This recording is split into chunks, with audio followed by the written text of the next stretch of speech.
सर्वशक्तिमान पिता धन्यवाद करते हैं आज के सुंदर बाइबल अध्ययन के लिए। खुदावन हरी को बड़ी बरकत दे, आशीष कर पिता यीशु नाम से मांगते हैं, आमीन। हम पढ़ेंगे न्यायों की किताब 19 अध्याय, एक लेवीय और उसकी रखैल।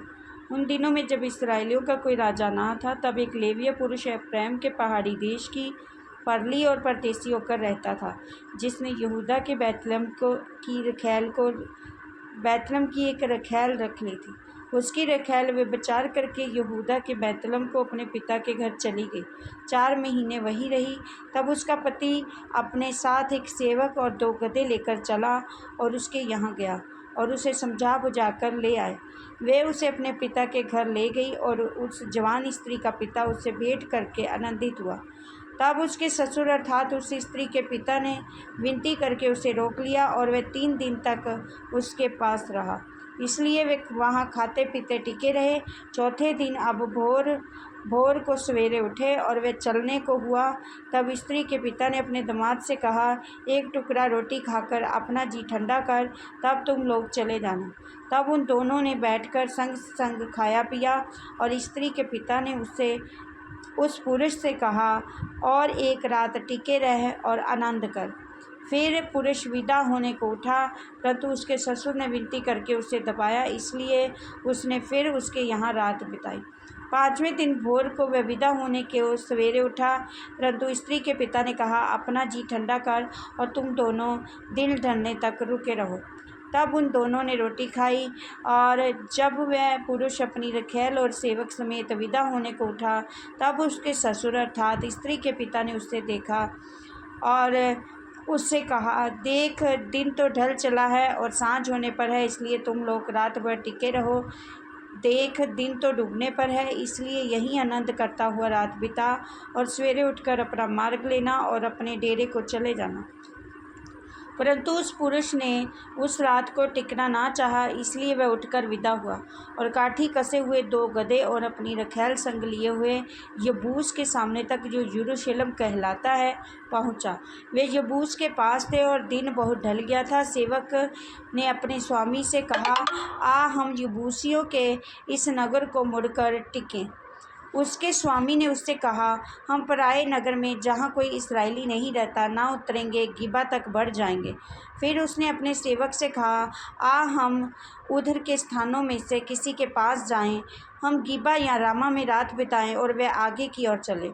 और उनके बिन्यामीन के गिबा के निकट पहुँचते सूर्य अस्त हो गया, इसलिए वे गिबा में टिकने के लिए उसकी ओर मुड़ गए और वे भीतर जाकर उस नगर के चौक में बैठ गया, क्योंकि किसी ने उनको अपने घर में ना टिकाया।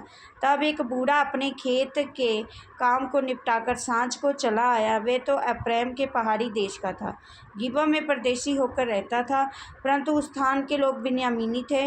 और उसने आंखें उठाकर उस यात्री को नगर के चौक में बैठे देखा और उस बूढ़े से पूछा, तू किधर जाता उस बूढ़े ने पूछा, तू किधर जाता और कहाँ से आता है?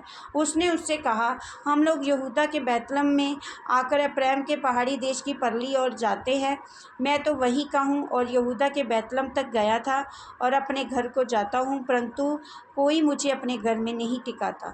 हमारे पास गधों के लिए पुआल और चारा भी है, और मेरे और तेरी इस दासी और इस जवान के लिए भी, जो तेरे दासों के संग है, रोटी और दाखमधु भी है।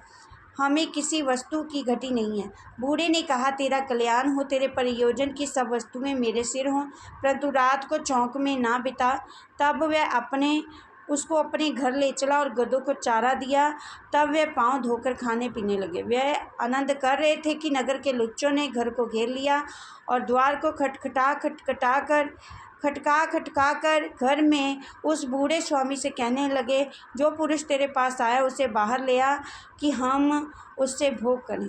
घर का स्वामी उनके पास बाहर जाकर उनसे कहने लगा, नहीं, हे मेरे भाइयों, ऐसी बुराई ना करो। ये पुरुष जो मेरे घर आया है, इससे ऐसी मूर्खता का काम मत करो। देखो, यहाँ मेरी कुंवारी बेटी है और उस पुरुष की रखैल भी है, उसको मैं बाहर ले आऊँगा और उसका पत पानी तो ले लो और उनसे जो चाहो सो करो, परंतु इस पुरुष से ऐसी मूर्खता का काम मत करो।